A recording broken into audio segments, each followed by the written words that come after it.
पाकिस्तान अपना मुकदमा हार रहा है और ये कायदे आज़म का पाकिस्तान तो टूट चुका, इल्लामा इकबाल का पाकिस्तान का ख्वाब बिखर चुका और अब ये पाकिस्तान है ये जो शरीफों का और जरदारियों का, और उसके पीछे खड़े हो उनको बड़ा इस वक्त मान है कि हमारे पीछे इदारे खड़े हैं। आप अंदाज़ा करें कि कल नवाज शरीफ साहब कहा करते थे कि शेख मुजीबुर रहमान बनाया गया।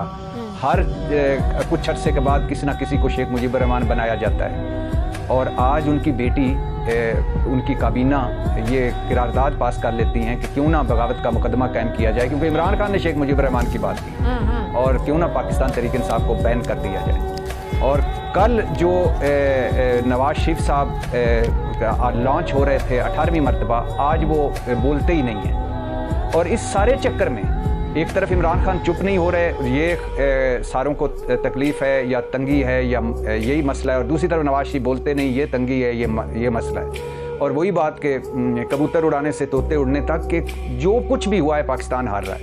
आपको पता है कि 24 शहरों का यूएई ने वीज़ा बैन कर दिया है। क्यों? क्योंकि वो भिखारी हैं। अब हमें तो तरबियत ही भिखारियों की दी गई थी। पिछले 76 सालों में हमें बड़ी मेहनत से भिखारी बनाया गया है। हमारे शहबाज शरीफ कहते हैं कि हम भिखारी हैं, हमारे पास चॉइस कोई नहीं है। शहबाज शरीफ का कोई पासपोर्ट ब्लॉक करेगा? अब मुझे बताएं कि हम आटा की लाइनों में लगे हुए भिखारी हैं, हम बेनज़ीर इनकम सपोर्ट प्रोग्राम की लाइनों में लगे हुए भिखारी हैं, हम यूटिलिटी स्टोर की लाइनों में लगे हुए भिखारी हैं, हम 10-10 हज़ार रुपए लेने की लाइनों में लगे हुए भिखारी हैं, हम पनाह गाँव की लाइनों में लगे हुए भिखारी हैं, हम दस्तरखानों की लाइनों में लगे हुए भिखारी हैं। तो हमें तो भिखारी बनाया कि हमें इसके अलावा अब और काम के आते ही नहीं है। और हमें खुशखबरियाँ बड़े भिखारी सुनाते हैं कि मुबारक हो IMF मान रहा है, मुबारक हो फलां ने कर्जा मौखर कर दिया, मुबारक हो हमें नया कर्जा मिल रहा है। तो जब ऊपर भिखारी होंगे तो नीचे क्या? तो ऐसे में यही तो मैं पूछ रही हूँ कि ऐसे में यही तो मैं पूछ रही हूँ कि ऐसे में नई पार्टी अवाम पाकिस्तान पार्टी बदलेंगे निजाम, क्या ये उम्मीद की किरण है? नहीं, प्लीज़ अल्लाह के नाम पे बस कर दें, अब उम्मीद की किरणें बस कर दें, अब छोड़ दें कि बदलेंगे पाकिस्तान और बदलेंगे फलाना कुछ।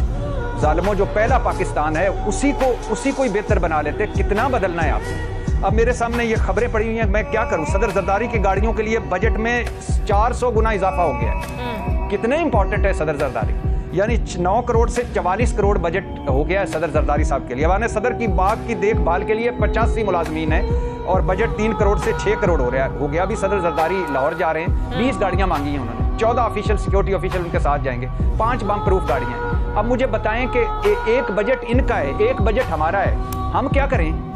यानी उनके हवाले सदर का बजट बढ़ गया, वज़ीर आज़म हाउस का बजट बढ़ गया, वज़ीर आज़म की तनख्वाह बढ़ गई, अरकान असम्बली की मरात बढ़ गई, और ब्यूरोक्रेसी के वो जो है बिजली free, petrol free, gas free, गाड़ियां फ्री।